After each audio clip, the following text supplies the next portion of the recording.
My name's Bart Ewald, and I like Progress Texas because it gives us the straight facts in a short, concise form on a daily basis. The glove has been tossed down. It's time for us to pick it up. We can't forget our background. We can't forget our mission. Let's band together and move forward. It's Tuesday, June 16th, 2026, and this is the Progress Texas Daily Dispatch, rapid response on the breaking news stories Texas progressives need to know. I'm Chris Mosier. Progress Texas amplifies progressive values, leaders, and actions through our no-paywall podcasts and digital media.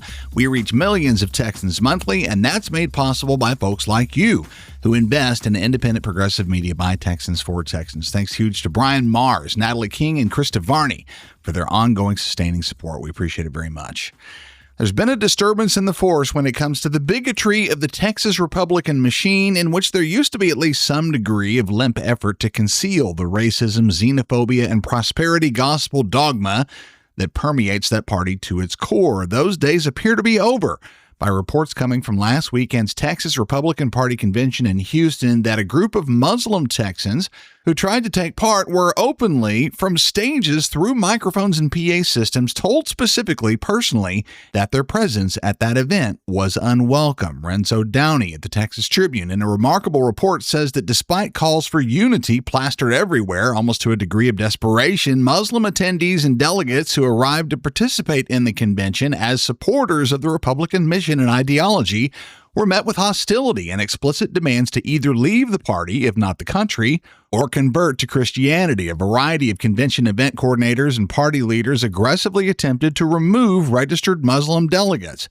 GOP Chair Abraham George, himself removed from his position by his peers by the end of it all, publicly and personally addressed two Muslim delegates from a stage, telling them, quote, "I would strongly advise you to leave our caucus. There's a Democrat convention happening in a couple of weeks. Join them," unquote.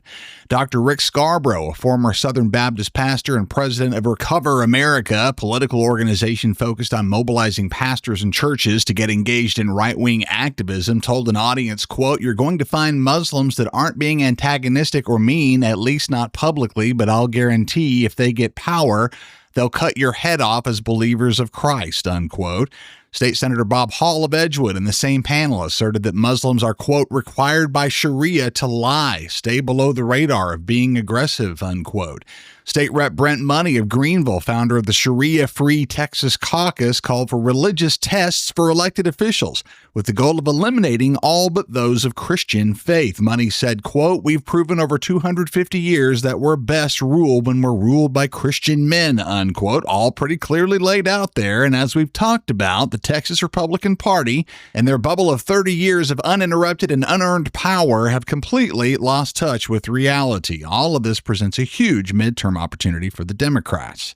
Just so happens that yesterday we posted a great talk, one click back on the podcast feed, with the Reverend Mara Richards Bim, Justice and Advocacy Fellow at Royal Lane Baptist Church in Dallas, on the now completed hijacking of the Republican Party of Texas by Christian nationalist elements and how those people are now in a full panic over Democratic Senate candidate James Tallarico. Boulder, Colorado-based Pastor Andrew Dougherty, writing for Salon, also notes that panic and how the Christian right is now smearing Tallarico as demonic for the unforgivable offense of speaking authoritatively about the actual teachings of Jesus.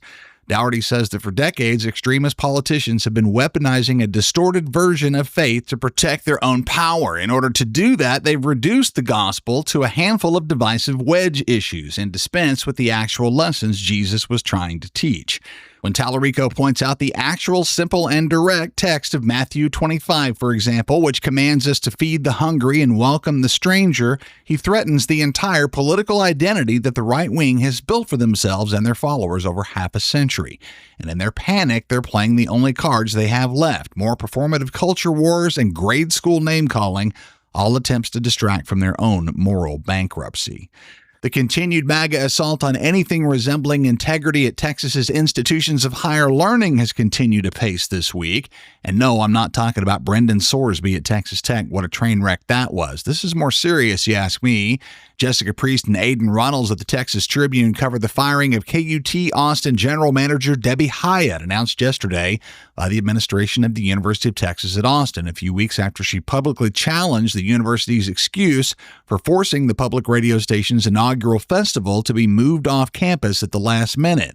UT officials claimed insufficient safety planning, but Hyatt countered that the station had met every security request made of them and that UT officials had weaponized vague safety metrics while withholding their actual motivation for interfering, widely theorized to be the booking of several high-profile Democratic speakers, including U.S. Senator Cory Booker and Congressman Greg Casar. Hyatt notes a major shift in UT's leadership tone and sees her dismissal over the KUT festival conflict as an indicator of a sea change in the public media outlet's relationship with its overseers at UT, and a chilling demonstration of the ongoing conservative capture of higher education in Texas. It's notable that UT rolled out the red carpet for Supreme Court Justice Clarence Thomas just recently, while at the same time trumping up bureaucratic hurdles to sideline a diverse public media festival.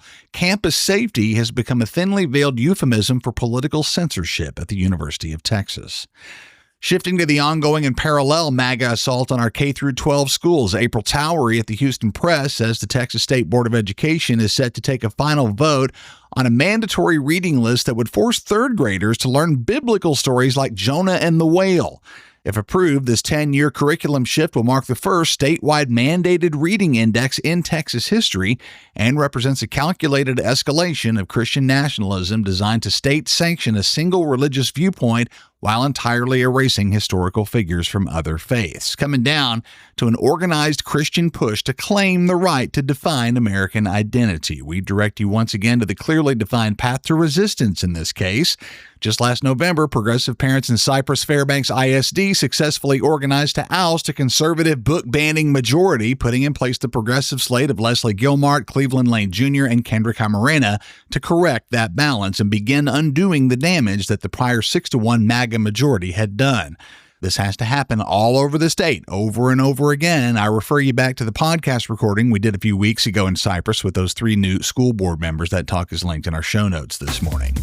We think Texas and America are ready for politics and policy based upon human dignity, respect, and accountability. And it's starting to feel like that moment is arriving, but we got to keep working hard for it. Tuesday, November 3rd is now 140 days away.